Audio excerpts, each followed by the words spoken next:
Do you ever feel like you're fighting against the whole world? As if every step you take is just another pushback? It feels like no one believes in you. And even worse, maybe you've stopped believing in yourself. But what if I told you that everything could change? That there is a way to turn this game around? It's not magic, it's not luck, and it's definitely not something that depends on anyone other than you. Life has a strange way of testing our resilience. Some people give up at the first hurdle, others keep going but full of doubts, wondering if it's really worth it. And there are those who simply can't accept defeat, people who understand that every challenge is an opportunity for growth. Which of these groups do you want to be in? I want you to think about something for a second. When was the last time you doubted yourself? That moment when you thought, maybe I'm not good enough. Maybe I'll never make it. Everyone has experienced this. But what separates those who succeed from those who fall by the wayside is a simple but powerful choice: to keep believing. Believing in yourself is not empty positive thinking. It's not closing your eyes and hoping that everything will be fine. It's a conscious decision. It's looking inwards and saying, I'm going to do my best no matter what. And you know what the best part is? You don't have to be perfect. You don't need to have all the answers. You just need to take the next step. Think about the history of the big names who changed the world. How many of them started out with everything in their favor? How many didn't face rejection, failure, and moments of utter despair? Steve Jobs was fired from his own company.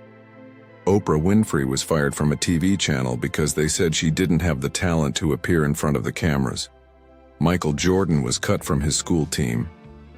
What do they have in common? They didn't take no for an answer. They decided that they would believe in themselves even when no one else did. Now I know what you might be thinking. But what if I fail? What if I try and it doesn't work out? Let me tell you something. You will fail. Several times. But so what? Failure is only the end of the line for those who decide to stop. If you keep going, it just becomes a lesson, a course adjustment, a part of your story, not your final destination. There's a trap that catches many people out, waiting to feel confident before taking action. They think they need to feel ready first, that they need to eliminate all fear before taking the first step. But this is a mistake. Confidence doesn't come before action. It comes afterwards. You act, you make mistakes, you learn, you improve. And that's how confidence grows. Imagine you're on a battlefield, but your greatest enemy isn't outside. He's inside your own mind. He whispers doubts, fear, insecurity. It tells you that you're not good enough, that you'd better give up. Now, tell me, will you listen to that voice or will you fight it? And here's the secret. You already have everything you need to win. It's not about luck. It's not about innate talent. It's about choice. About taking action even when fear is present. About moving forward even when no one else believes. But now, I want you to tell me, are you ready to take that first step? Now listen to me. The biggest mistake you can make is to believe that the problem lies outside, that it's circumstances, people, fate. But it's not. The real enemy, the one preventing you from moving forward, is inside your head. It's that voice that tells you to stop, to give up, to accept less than you deserve. Søren Kierkegaard said that the greatest anguish of the human being comes from the fact that we are free to choose. And it's true. You can decide right now to change your story. But choosing to believe in yourself also means carrying a weight, the weight of responsibility. And many people prefer to hide behind excuses rather than face this truth. But if you're here listening to this, it's because deep down you know you're ready for this challenge. The reality is that you will never be completely ready. The path to success doesn't come with a manual. You learn as you go. You make mistakes, you adjust, you move on. But one thing needs to be clear. No one is going to hand you anything. You have to fight for what you want. And you know what's interesting? When you start taking action, something changes inside you. It's almost as if a switch has been flipped. Suddenly, what seemed impossible starts to make sense. You feel in control. You realize that you can do much more than you thought. And that's when you understand. Believing in yourself isn't about being certain. It's about taking action, even when the doubts are still there. But not everything is that simple, right? Because sometimes, even with all the motivation in the world, you feel like you're alone. That no one around you supports you. That the people who should be encouraging you only put you down. And that hurts. Octavio Paz talked about how society creates masks to fit us into patterns so that we don't question our role. And it's true. Most people have become accustomed to living on autopilot. So when someone like you decides to break that cycle, those same people feel afraid. Fear that you'll prove it's possible to change. Afraid that your success will show that they too could have done things differently, but didn't. Now tell me, are you going to let other people's fear define your future? Because this is the moment of choice. The point at which you decide whether to continue carrying these invisible chains or to finally free yourself from them. But how do you do that? How do you silence that inner voice that says you can't? How do you shield yourself from those who try to pull you down? That answer comes now.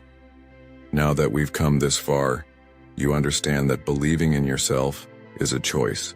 But why then does it seem so difficult to keep this belief alive? Because deep down, there is a battle going on inside you. One part wants to move forward.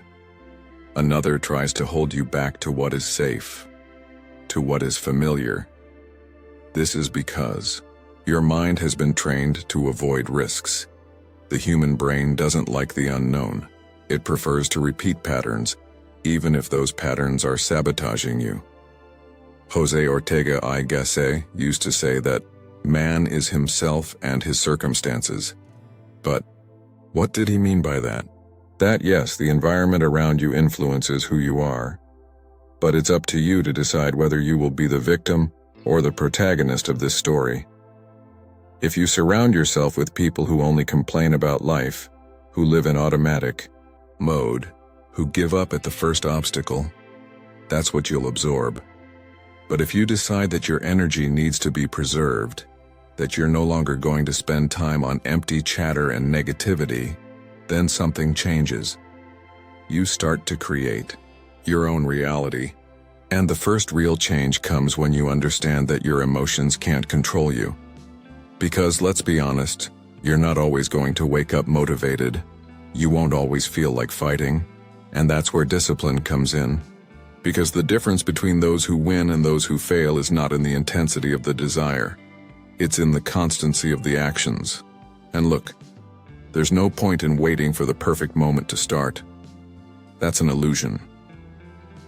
Cornel West said that true greatness does not lie in the absence of failures, but in the courage to continue despite them. And that's exactly what it's about. You may be tired, you may be afraid, you may even be confused, but none of that can be greater than your decision to keep moving forward. And maybe now you're asking yourself, but what if I fail? Let me tell you something, you will fail. And you will fail more than once. But failure doesn't mean defeat. Real failure is giving up too soon. Every mistake you make is a lesson, a course adjustment, an opportunity to become stronger. Now think about it. If you knew you couldn't fail, what would you do? If you were absolutely certain that it would work out in the end, what risks would you take? Because the truth is that the only thing that really stops you is fear. And the only way to overcome that fear is to act. Not when you feel ready, not when the moment is right, but now. And this is where everything changes. Do you know what nobody tells you? That you don't need to believe in yourself 100% to get started. You just need to believe in yourself enough to take the next step, and then the next, and then one more. confidence doesn't come out of nowhere. It is built. Every little challenge you overcome strengthens this belief. And before you know it, what once seemed impossible is now just part of your routine. And there's a simple technique to make it easier. Something that great leaders, athletes, and entrepreneurs use to stay focused: public commitment. When you tell the world you're going to do something, when you make a public commitment, your brain understands it as a fact, and you start to act according to this new identity. So here's a challenge. Choose a goal and tell someone about it. Write it down, share it, make it real. Because from the moment you see yourself as someone who believes in yourself, your reality starts to change. Now that you know this, the question that remains is, what are you going to do with this information? Now we come to the most important point. You've already understood that believing in yourself is a choice. You've seen that fear can't control you. But one detail remains. How do you turn this into something concrete? Because it's easy to talk about change. The hard part is doing it. The hard part is getting up every day and carrying on, even when nothing seems to be working. The hard part is not letting yourself be carried away by doubts, external voices, and the temptation to return to your comfort zone. But there's something that few people realize. Your biggest enemy has never been failure. Your biggest enemy is procrastination, the habit of putting off life itself. The thought that one day I'll start.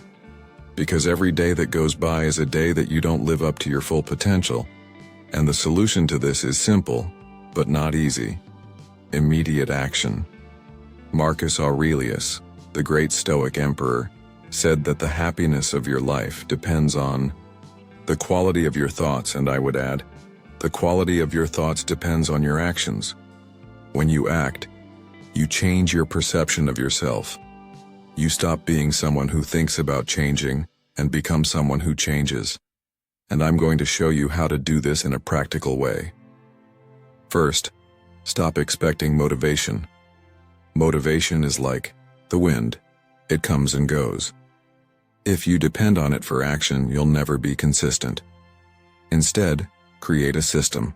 Establish daily habits.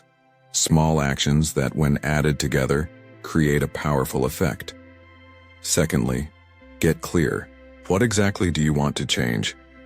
There's no point in saying, I want to improve my life. That's vague. Be specific. I want to lose 5 kilos in the next 3 months. I want to launch my business in 6 months. I want to read a book a month. When you set a clear goal, your brain starts working to meet it. Thirdly, eliminate distractions. Because there's no point in having a clear goal if your environment pulls you back. Social media, negative news, toxic people, all this drains your energy. And energy is your most valuable resource. Take care of it. And finally, make a commitment to yourself. Because at the end of the day, no one can do that for you. Now think with me. What if you started today, right now? If you took a first step, any step. Because I guarantee you one thing. Your life won't change on its own, but it can change the moment you decide to act. And taking action doesn't mean changing everything at once. It means doing something. Small, but significant. Today. Now. Because the truth is that there is no perfect moment. There never has been. The only moment you have is this one. You can choose to stay where you are, or you can choose to take the first step. And if you've come this far, I know what your answer is. You know what it is. So get out there and make it happen.